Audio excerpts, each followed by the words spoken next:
Thank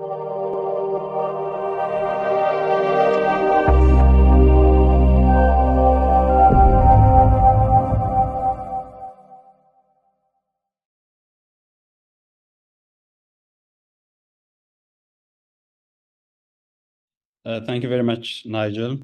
I have been asked to speak about the contemporary challenge for Pan-Africanism and the need for Pan-African actors. It's a really huge topic.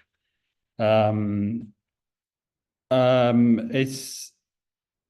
so there is a lot in it to talk about, really, on the challenge of Pan-Africanism. Maybe a good way to start for me is to begin with Eden's question on the Caribbean. I think Pan-Africanism itself is a diasporan concept. I mean, in a way, in a way which at least is used in its contemporary application on the continent and also in the diaspora. So major Pan-African figures, including Marcus Garvey, George Padmore, C.L.R. James, and others, are originally from, even Frantz Fanon, are originally from the Caribbean. These are the mentors of African Pan-Africanists, including Kwame Nkrumah and others. And then when the idea of Pan-Africanism first arrived on the continent, it was Nkrumah who was absolutely devoted to the idea of uniting the continent against colonialism, imperialism, and neo-colonialism. So I think the challenge of implementing the ideas of Pan-Africanism started from that period of decolonization. From the start, there was different understandings and interpretation of the idea of Pan-Africanism. Perhaps Nkrumah was one of the most misunderstood Africans ever lived. His understanding of Pan-Africanism was meant or understood to mean the drive for creating the United States of Africa. Well, that was true to a certain extent, but it wasn't just about creating one giant continent. It was much more than that. It was about dignity, human dignity. It was about emancipation. It was about self-sufficiency, and many other values that Africans wanted to emulate. So Pan-Africanism, in a sense, is much more than the drive, the need to create a continental unity. But in a way, that misunderstanding somehow, even among the first generation of African leaders, creates political fragmentation.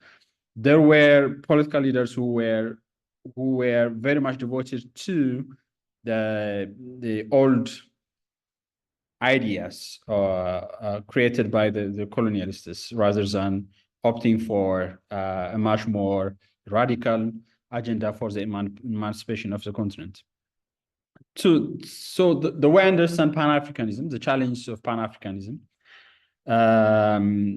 is not really recent. I mean, it's been going on for ages. And when the idea was institutionalized in the form of the OAU, Organization of African Unity, the leaders, the first generation of African leaders, who are called the founding fathers, were not really politically committed to creating a substantive institution which could challenge the existing global structures of power, which kind of places Europe and global North on the top of the rest of the world. So in a way, this is kind of a long-winded of saying that the contemporary problems that we are facing today in regards to Pan-Africanism is not really recent. So there is a huge problem of political commitment from African leaders. And the colonial legacies really still persist. Colonial legacies, I mean, the first manifestation of colonial legacies is African borders. African borders are artificial, Same people are divided among different countries, Congo, for example, Ethiopia, Ghana, in Togo, in Southern Africa, everywhere you go, borders are they don't really make sense. And at the in 1963 meeting of the foundation of the OAU, African leaders chose to maintain the colonial borders. I think that Pan-Africanism makes little sense while we are really absolutely committed to the idea of maintaining colonial borders. Well, whether it is feasible to abolish colonial borders altogether is a different kind of sort of argument or different sorts of debates. But I think the borders as they exist today don't work. They divide rather than unite people in many ways. The other structural problem that we have is the economic structure of many African states were designed to extract raw materials and raw resources rather than develop the continent in a more sustainable way. So Africa has been stuck in being producer of raw materials for the West, and this has been the case since decolonization. Well, one of the intellectual contribution of Nkrumah is really the idea of neocolonialism. Africa hasn't been really, in the true sense of the word, decolonized. Well, the British form of kind of neocolonialism is very subtle, but the French one is the most blatant one. France has never really decolonized. They are really shameless when it comes to maintaining their power on the continent. We have seen the kind of recent coups in West Africa, in Niger, Mali, Burkina Faso, and so on. There are a huge number of frustrated young people taking their anger on the streets because their leaders were committed to maintaining their colonial relations with France. When I say this, it's not really a conspiracy. I mean, you can look at, there are a lot of evidences, including, the persistence of franc and also preferential concessions being given to French firms and French companies.